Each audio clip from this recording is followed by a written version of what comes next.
Hello and welcome to Product London Fan TV. Ali here, just back from the game at Chelsea, and it actually turned out to be quite an enjoyable afternoon at the library. But definitely a game riddled with cliches, and the first cliche being it was definitely a game of two halves. The first half being pretty poor, to be honest. The talk in the concourse as we went into the concourse at half time when we were 1-0 down was really the talk of the previous two games in a way. I mean, it was that, we were playing quite narrow. Were Eze and Kamada too similar?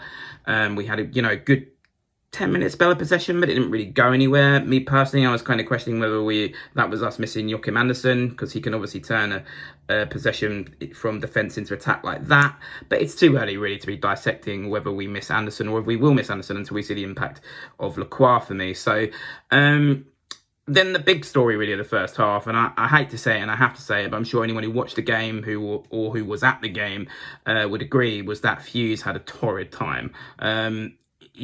What really came to fruition was what I feared, is that he lacked the pace to deal with an incisive, pacey, sharp counter-attack from Chelsea. And as soon as he was on a yellow card, he was a ticking time bomb, really. And I was surprised, like others around me, when he came out at half-time, still on the pitch. And then sure enough, within 5 minutes, that actually nearly cost us, because he made a foul on the edge of the box. Some Chelsea fans might argue it was a second yellow and a red, and they might cry about that, but that would be the most noise I've heard from them all day. But I don't think it was a red card, personally. I think it was one of those ones where, right, that's your last warning. And Glasner took that warning and off he came. And that brings me to the second cliche of the game, which was that a substitution changed the game. And that substitution was Cheick Doucouré. And he answered the question, not sure really if it's a question, but something that fans have been wondering is, would Doucouré fit Glasner's system? More because we haven't seen really Doucouré play under Glasner. And he definitely answered that question, because he absolutely took control of the game and brought others into the game, in particular Kamada for me, but obviously Eberechi, Eze. And I actually said at half time that these were the moments where Eze, a player of his stature, really had to stand up and bring us back into the game. And he did, with an absolutely magical finish. And he had a really good 15 20 minute spell then. But if I'm being hypercritical of Eberechi Eze, was that I thought beyond that 15-20 minute spell, he was quite poor at times today. Sometimes making the wrong choices in the last third, but in particular the last 10 minutes he lost the ball when really we needed to keep possession. Am I being too harsh? Because ultimately, he's got us a point that we really needed, because if we'd gone into the international break on 0, it wouldn't have felt good at all. But it was a brilliant goal by Eze. Glasner's rating, I'm going to give Glasner a 7. I think the lineup really was what he could have picked. No Jefferson Lerma, which was a blow, because maybe Hughes wouldn't have started. I think maybe the only thing people question was whether Ismail Assar should have started instead of Kamada. But I get why he went with Kamada. I think he wanted to sort of suffocate that central area, because Chelsea are very strong in that central area. They've got very good players in that central area, like Enzo and Casado and no Lavia today, but I could see what his thinking was. But he then played the substitutions well, but they were really the only 3 substitutions he could play. What I thought was interesting was he brought Ismail Assar on up front and not in the 10.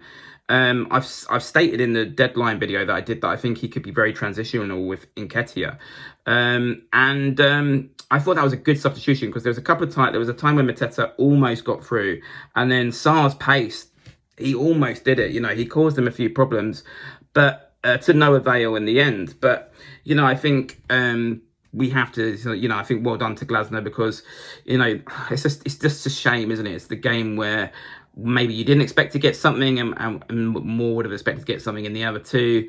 But I think he did, a good, Glasner for me, I think looked frustrated at times on the sidelines, and he's demanding more and more from this team. And I always expected, like other fans, I think really, that we might start slow, because I expected, like other fans, that we might start slow, because Glasner teams do traditionally start slow. Man of the match for me, I want to give 2 special mentions. One to Dean Henderson, absolutely brilliant display with some fantastic saves. And maybe a little bit of pressure on him with Sam Johnston going.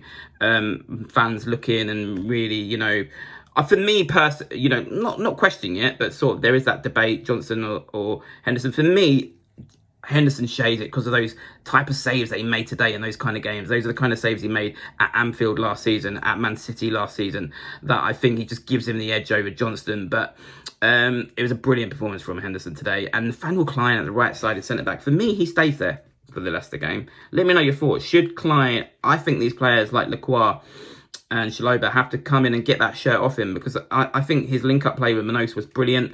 I also thought the link-up play between Kamada and Manos is getting better as well, by the way. But yeah, man of the match, though, has to be Decore, because he came on and he changed the game for me. Let me know your thoughts. Do you disagree? Who would be your man of the match today? But positives. And I think, no ifs, no buts. We're going to be looking to take 3 points of Leicester after this pointless, stupid international break.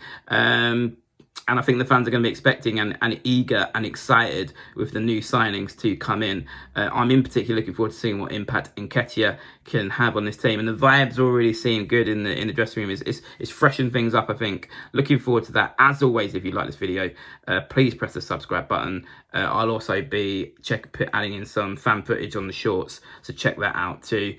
Yeah, I'll see you in a few weeks' time. And let's hope we're feeling Glasner all over.